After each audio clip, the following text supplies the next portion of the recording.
have been stopped by the police.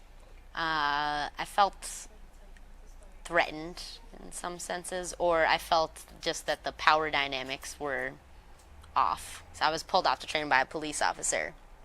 And my exchange with the police officer was pretty procedural at first, until I saw two other young women who were high school age stopped by the police, two other police officers, and they were being not only stopped, they were being harassed by one of the male officers. And I was extremely uncomfortable on their behalf. They were noticeably uncomfortable, and they were like 15, 16 years old.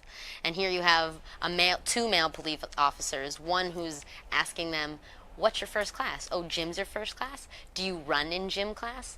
What do you wear to your gym class? And so I said something. I was like, I think this is none of your goddamn business, and they don't have to answer those types of questions, and you have no right to be talking to these ladies like this. Anyway, they're late to school, you're holding them up. If you don't have any more questions and you're not going to give them a ticket, you need to let these young women pass.